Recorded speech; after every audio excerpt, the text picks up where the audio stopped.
پرونده مبارزه ترنس کرافورد و کانلو آلوارز هم بسته شد و کرافورد موفق شد برنده این دیدار خاص و متفاوت بشه. کرافورد از 2 دسته وزنی پایین‌تر خودش رو به این مبارزه رسوند و موفق شد شوکی باور نکردنی به دنیا وارد کنه. اون گفت قطعا پیروزی من یک ثبت امضادار تاریخ خواهد بود. من 2 وزن بالاتر رفتم در حالی که نفر دوم بی ساید بودم. با حریفی جنگیدم که در این دسته وزن شکست ناپذیر بود. من به همه وعده هایی که داده بودم عمل کردم و دنیا باید به این ادای احترام کنه.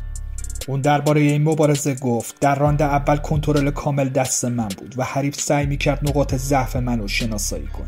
این برد باعث شد من اولین بوکسوری باشم که در حال حاضر 4 کمربند قهرمانی رو در 3 دسته وزنی مختلف در اختیار داره.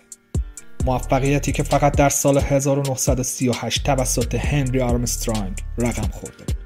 من برای کانلو آلوارز احترام زیادی قائلم. اون یک قهرمان بزرگ و از همه مهمتر رقیبی قدرتمنده. بپردازیم به نقدی کوتاه از این مبارزه. در راند اول و دوم کرافورد بازی رو به دست گرفته بود و با ضربات جب و کانتر پانچ های زمان بندی شده برتری خودش رو به نمایش گذاشت. راند 3 و 4 کیفیت ضربات کرافورد بالا رفت و تسلط اون به نشوندن ضربات مستقیم دست جلو به مراتب بیشتر شد. در حالی که آلوارز تلاش میکرد بادی شات های قدرتمند خودش رو بزنه که زیاد هم در این امر موفق نبود.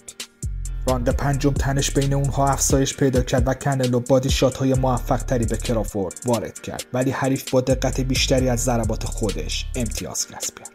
در راند 6 کرافورد از کامبینیشن پانچ های بیشتری استفاده کرد که همین باعث شد کمی کار آلوارز سخت بشه. بین راند 9 و 10 فشار ضربات قدرتی آلوارز بیشتر شد و از حق نگذریم در چند مورد کرافورد دفاع خوبی رو به نمایش گذاشت. بعد در راند آخر کرافورد محکم و سنگین ظاهر شد و بیشتر در جنگ نزدیک ضربات کلیدی رو وارد کرد. به طور کلی تیم کرافورد با آنالیز دقیق مبارزات حریف موفق شد یک برنامه بدون نقص به مبارزه خودش ارائه بده که همین امر باعث شد امتیازگیری برای کانلو آلوارز به مراتب سخت‌تر بشه. بعد در آخر اگه بخوایم به چهره‌های مطرحی که در این دیدار حضور داشتن اشاره کنیم، میشه به مارک والبرگ، جیسون استاتهام و سوفیا ورگارا اشاره کرد.